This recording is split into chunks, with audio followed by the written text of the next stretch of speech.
ज्योति मल्होत्रा, ये नाम आप कल से लगातार सुर्खियों में देख रहे होंगे, सुन रहे होंगे। आज ही ज्योति मल्होत्रा के बारे में आपको बताएंगे कैसे ब्लॉगर बनने के बहाने, ब्लॉग के बहाने पाकिस्तान जाती है, वहां हैंडलर मिलता है, इसका एक हैंडलर बनता है और उसके बाद कैसे हिंदुस्तान में स्लीपर सेल्स की एक फौज इकट्ठा होती है। इसकी पूरी कुंडली आज आपके सामने लेकर आए हैं। मेरे साथ मौजूद है हमारे वरिष्ठ सहयोगी पंकज प्रसून। सर, बहुत बहुत स्वागत है आपका। ये जो कुंडली आपने ज्योति मल्होत्रा की निकाली है, कहां से शुरुआत करेंगे? सबसे पहले शुरुआत करेंगे दिल्ली के कनॉट प्लेस से। ज्योति मल्होत्रा यूट्यूबर है। ये ट्रैवल विथ जो नाम का एक यूट्यूब चैनल चलाती है। ठीक है। अचानक एक दिन क्लॉट प्लेस में इसकी मुलाकात एक शख्स से होती है जिसका नाम है एहसान। कॉफी पर बातचीत होती है। यंग लड़का, यंग लड़की, उत्सुकता बनी रहती है। दोनों एक दूसरे का नंबर एक्सचेंज करते हैं। बाद में एहसान बताता है कि मैं पाकिस्तानी एम्बेसी में काम करता हूं। माफी। अब एहसान पाकिस्तानी एम्बेसी में काम करता है। ये ट्रैवल ब्लॉगर है। ये कहती है, ओ माय गॉड, मैं पाकिस्तान को एक्सप्लोर करना चाहती हूं, मैं देखना चाहती हूं। एहसान कुछ और एहसान जताता है। बोलता है वो सारा इंतजाम मैं कर दूंगा, बस एक बार आके पाकिस्तानी हाई कमीशन में मिलो। पाकिस्तानी हाई कमीशन में जाती है। पता चलता है कि एहसान का नाम दानिश है। और उसके बाद से कहानी शुरू हो जाती है। वो दानिश धीरे धीरे इसको अच्छी अच्छी बातों से इसको अपनी गिरफ्त में लेता जाता है और इसके लिए पाकिस्तान जाने का इंतजाम करता है। और फिर वो पहुंच जाती है पाकिस्तान के बॉर्डर पे। और पाकिस्तान के बॉर्डर पे एक शूट करती है वीडियो। मैं चाहता हूं दर्शकों को पहले दिखा दे और धीरे धीरे कहानी आगे बढ़ाएंगे। दिखाइए। दो देशों की सरहदें, इस तरफ हमारा हिंदुस्तान, BSF, एंड अभी हम हैं जीरो लाइन पर। This is our zero line. एक तरफ हिंदुस्तान और दूसरी तरफ पाकिस्तान का दरवाज़ा। और ये अगर हम जीरो लाइन क्रॉस करते हैं तो आ जाते हैं पाकिस्तान में। Welcome to Pakistan. इस बार हम आए हैं हिंदू पिलग्रिम एक्सप्लोर करने के लिए। लास्ट टाइम हम आए थे सिख पिलग्रिम एक्सप्लोर करने के लिए। So welcome to. ये तो ऐसे खुश हो रही है जैसे स्विट्जरलैंड पहुंच गई हो। नहीं। और उसके बाद आगे की कहानी मैं बताता हूं। ये दानिश ने कहा कि जब तुम पाकिस्तान जाओगी तो वहां मेरा एक बंदा है, दोस्त है, जिसका नाम अली अहवान है। उससे मिलना, वो बाकी सारा इंतजाम कर देगा। अली अहवान ने उसके घूमने फिरने, रहने खाने सबका पूरा इंतजाम किया। और उसी अली अहवान ने इसका इंट्रोडक्शन करवाया पाकिस्तान के सिक्योरिटी और इंटेलिजेंस अधिकारियों से।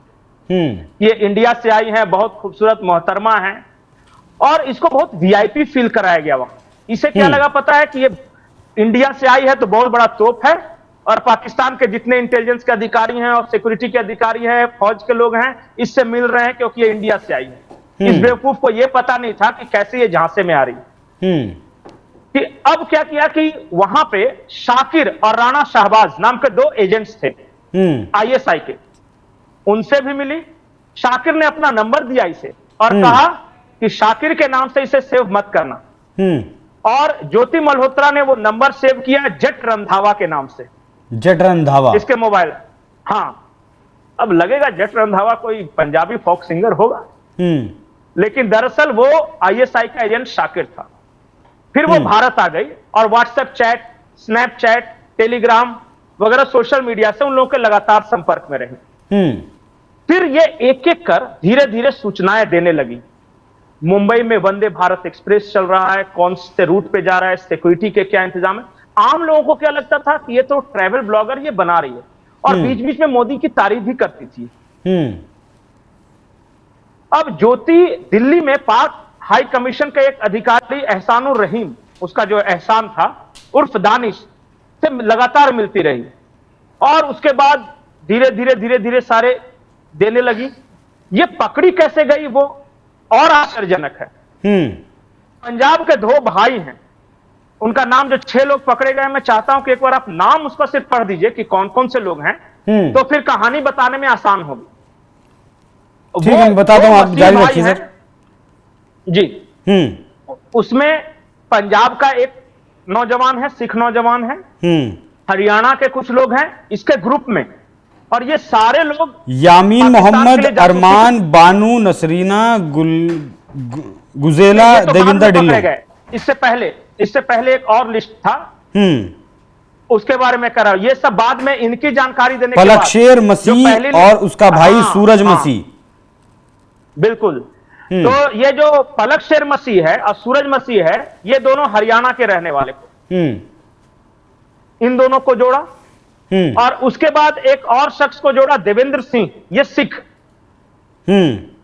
और ये जानबूझकर वैसे लोगों को टारगेट करती थी जो एंटी बीजेपी हो या थोड़ा सा प्रो पाकिस्तान अप्रोच रखते हो, मतलब सेकुलर टाइप के कीड़े होते हैं ना, उस जी। तरह को ये अप्रोच करती थी। ठीक है।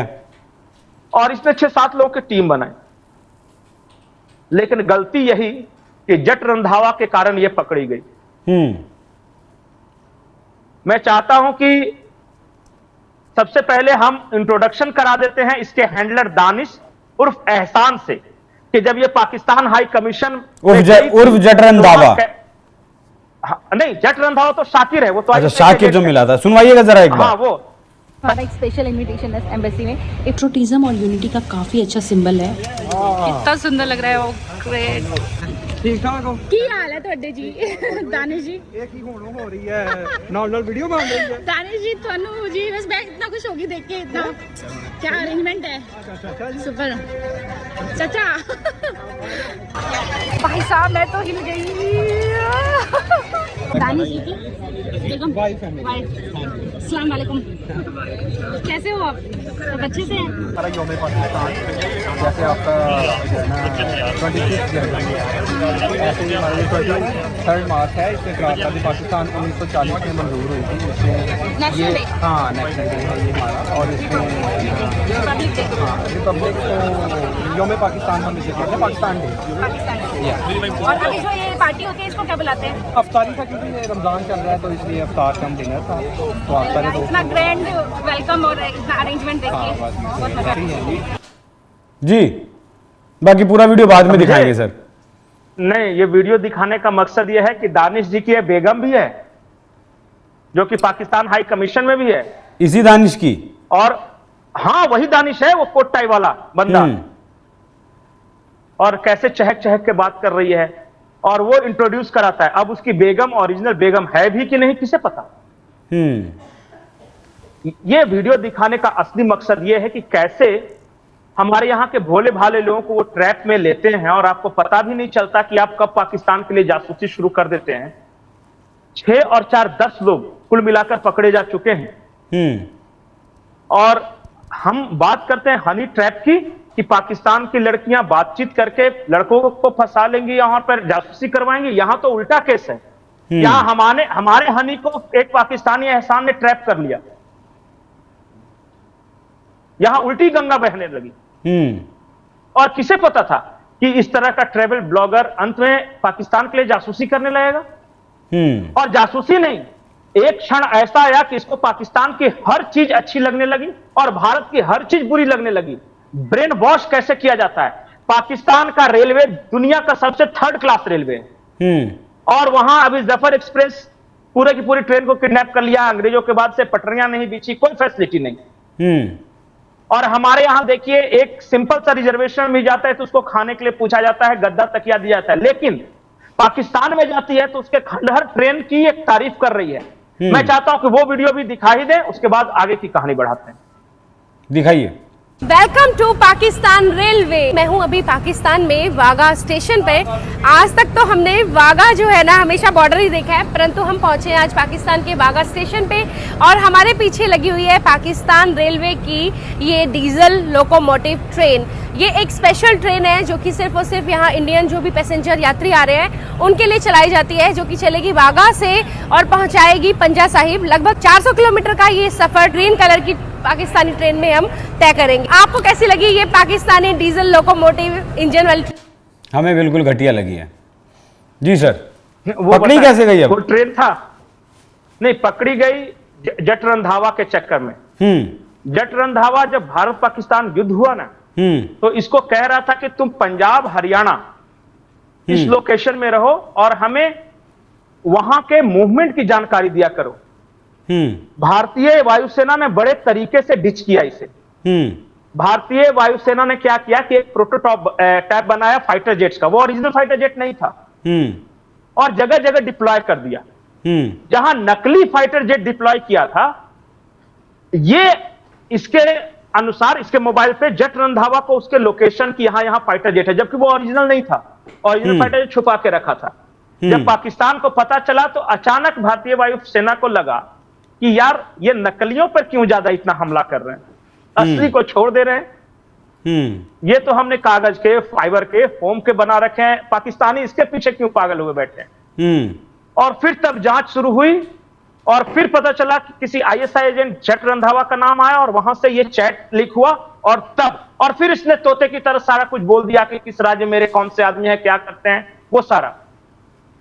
एक और मैं आपको बता देता हूं कि पाकिस्तान कई तरीके से यहां के लोगों को अपने झांसे में लेता है। जैसे पाकिस्तान यूनिवर्सिटी एक्सचेंज प्रोग्राम चलाता है। वहां जाइएगा ना तो ऐसा आपको शो करेगा कि अरे आप भारत से आए हैं, आप तो हमारे ही हैं, आपको लिए पार्क फ्री कर दिया तो आपको पिज्जा फ्री में खिला रहे हैं। वो बेवकूफ नहीं है, वो अपने दुश्मनों को फ्री में पिज्जा खिला रहे हैं, तो उनका दिल इतना बड़ा नहीं है कि वो खिला रहे हैं। वो दरअसल आपसे दोस्ती करना चाहते हैं, बातचीत करना चाहते हैं। और एक बार आप कंटिन्यू करके देखिए, आप ही को पता नहीं चलेगा कि कब उनके झांसे में आ गया। तो यूनिवर्सिटी एक्सचेंज प्रोग्राम जिसमें स्टूडेंट्स होते हैं, हाई कमीशन विजिट के नाम पे, थिंक टैंक के रिसर्च स्पॉन्सर करके, कंटेंट क्रिएटर्स को स्पॉन्सर करके, अच्छा विधवाओं को अप्रोच करते हैं ताकि उनकी समस्याओं को एक्सप्लॉइट कर सके, लोकल बंदों को पैसे देते हैं, उनको पता चल जाता है कि कौन बेरोजगार है, उसको पैसे की बड़ी दिक्कत है, बीवी उसको रोज डांटती है, उसको रोज शाम को पीने के लिए चाहिए, वैसे लोगों को भी देते हैं। ठीक है सर, अब मुझे ये बताइए इसका होगा क्या? होना क्या है अभी देखिए, एनएसए लगेगा, राष्ट्रीय सुरक्षा में सेंधमारी के आरोप लगेंगे, क्या होगा इसका? सबसे बड़ी बात है कि पहले तो पूछताछ में ये क्या बताती है। नहीं पता तो ये भी चला है कि लगभग 150 स्लीपर सेल्स इन लोगों ने तैयार किए हुए हैं। तो क्या आपको क्या लगता है कि मीडिया में ये अकेली होगी? उसमें इसके भी मीडिया सर्किल होंगे, कुछ और यूट्यूबर्स इसके दोस्त होंगे, मैं किसी का नाम नहीं ले रहा हूं, लेकिन सोशल मीडिया पर कई लोग आरोप लगा रहे हैं कि इसके साथ कुछ और लोग गए थे पाकिस्तान, और वहां पाकिस्तान मेरे भाई, पाकिस्तान बंधु सब कुछ किया था, और वैसे ही लोग आज यहां पे ऑपरेशन सिंदूर पे सवाल उठा रहे हैं।